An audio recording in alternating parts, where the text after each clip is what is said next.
Hello, YouTube. I wanted to do a little video on the Notary E-Journal from Jurat Inc. So I was going to show that on my phone. However, I have it blurred out here, so it's not going to come through. So I'm just going to talk about it and share my insights on the journal. So it has, you sign on to the app. It works for Android and the iPhone. I use an iPhone, and it is it's pretty slick. It works well. They've made some recent updates which has made it better, and appreciate that, the work that they've been doing to make it a better journal. I currently use my iPhone to put in the information. It goes in steps. There's 6 steps that it walks you through on making a journal entry, and it's geared toward loan signings, where you can create loan packages with all the documents that come in that loan package. And then when you're at the signing, you can load that loan package that loads all the documents, and then you can go through and check or uncheck who signed the document and so forth. You can download the app from the App Store. I think it's Jurat. Just search for Jurat and it will pop up, and you can actually do some draft signings, or I don't know how many you can do for free, but and anyway, so sorry, just got distracted. Text coming in. So I'm here in California, and one of the requirements is we need to collect a fingerprint, and that's one of the reasons why electronic journals have not been available to us here in California, because of that fact. We need to get a thumbprint.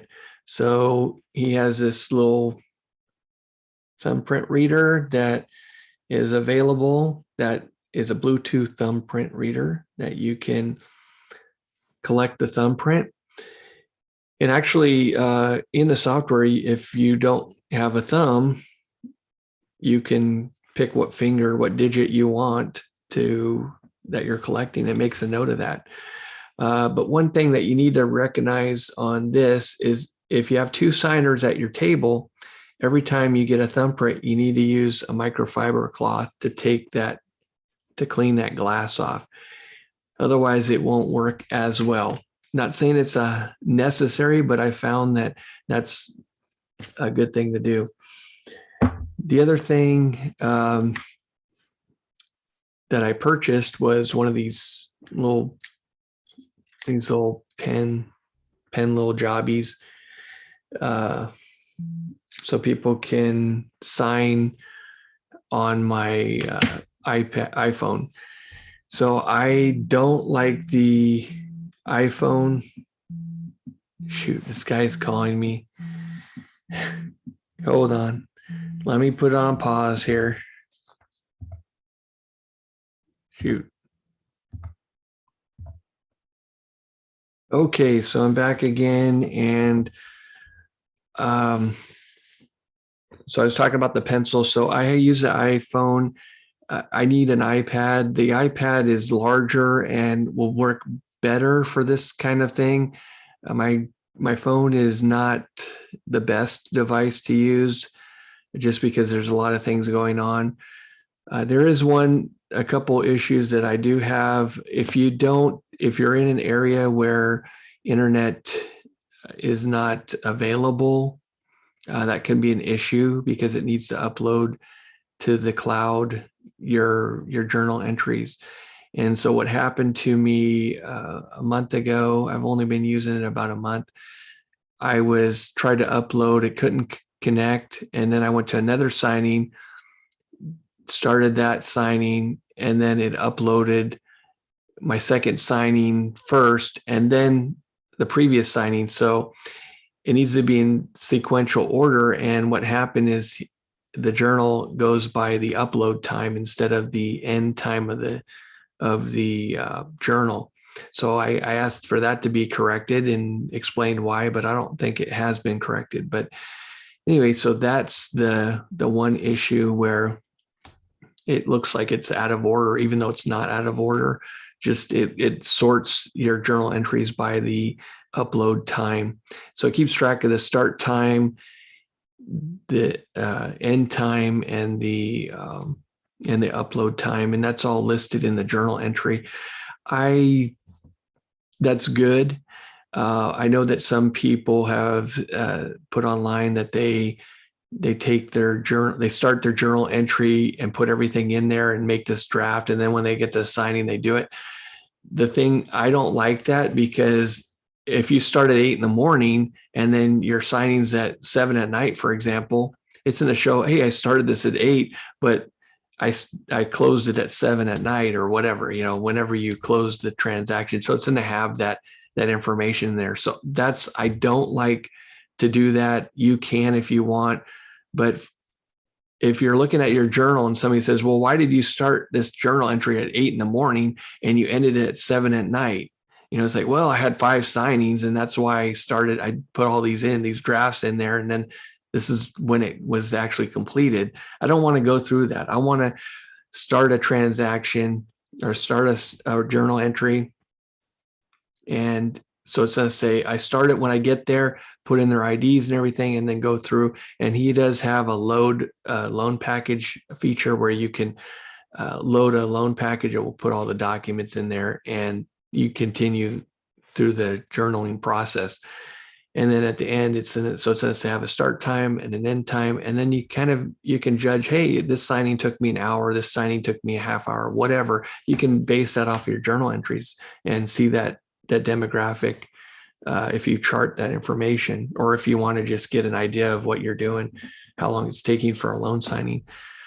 For general notary work, it's a little more difficult, in my opinion, because it's set for loan signing. So when you bring it up, and let's just say somebody has 5 or 6 documents, yes, it's a similar thing where you're keeping track of those documents in one signing, which is great, but they're random documents. So you're sitting there a lot of times typing in the document name, adding it to your phone.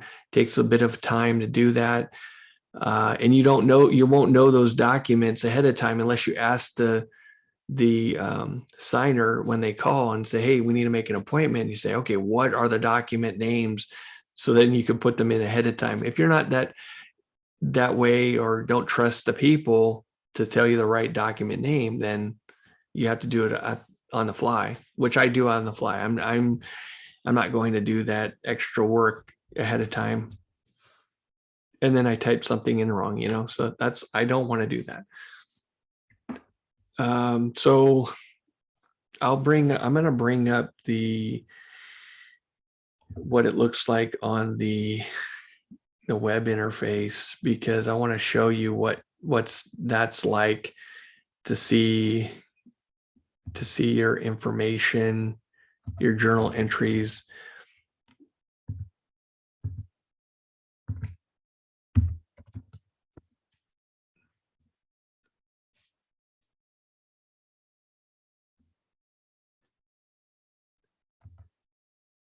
So the website's juretinc.com. I'm logging in, and then I'll share my screen here in a minute.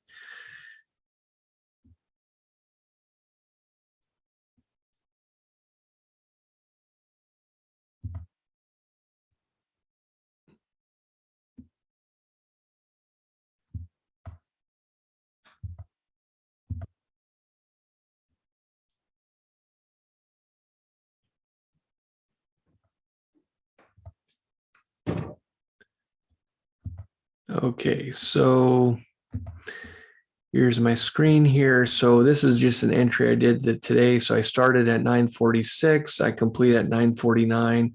I uploaded it at 9:49, and this is the identification. So it was one document, one signer, $15. In California, if you have more than one document in your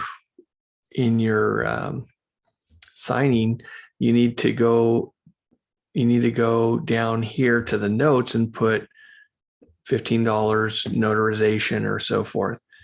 Okay. You can edit those notes in here. It tells the sign location. That's my house. So if you want to send me a mail, go ahead. That's my message. And then you collect your signature and thumbprint. Okay. And probably have to cut that out because I probably saw her information, her pertinent information, which is not good. So anyway, so that's the story. So if you look here, most of these say 0 fee assessed because I had to go through each of the documents and say I collected $15. If you look here, so I have my information that I can collect with all my information, and you can send feedback in here. You can say that you want to, I paid for a year of the journal. You can say what devices are being used or not used. So I just have one device. So if I wanted to block that device, or because I sold it to somebody, I can block it or remove it. So that's kind of a good feature. And yeah. So that's the whole ball of wax on that journal. It is nice that you can scan the IDs. It will populate all the ID information for you. You can manually type it in, but I have tried it on both an ID cards, like driver's license and passports, and it works the same for all of those. So it's very, very great. The one issue that I do have sometimes with the fingerprint reader on the second signer, for example, you capture a thumbprint on the first signer, the second signer, it would go to 99%, and then I'd have to disconnect, then reconnect, and then it would work again. So they just made an update last night that I noticed, and I did a couple of notarizations this morning. I haven't had that problem. So I don't know if that problem's been solved or if it's just was working great today. So those are my thoughts on it. Overall, it's a great journal, and I do carry a backup paper journal with me just in case something happens with this journal where I can't collect information. And it's been a couple of times where I've thought that I need to pull out my paper journal, but I finally got it to work.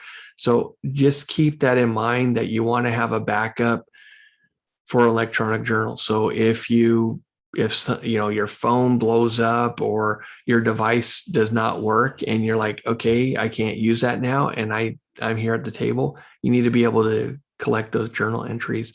You don't want to have to come back and collect that. So that's the reason I keep a paper journal. Now in California, it has to be sequential. So if I start a paper journal, I'm going to have to finish that paper journal and then go back to the electronic journal. So that's just something to be aware of. I'm not going to, put in 5 entries for signing, for example, and then now I'm going to go back to my journal and I'm throwing away a $12 book, and storing it. I'm not going to do that. So just be aware that if you do go back to paper, that you're going to have to, be on the paper until you finish your journal and then go back to the electronic once you get that solved. So those are my thoughts. If you have any questions, leave some comments. You can give me a call, send me a card, send me a note, whatever you want to do. You have my message or my address, and I'll put my phone number in the description if you want to contact me directly. Thanks and have a great day.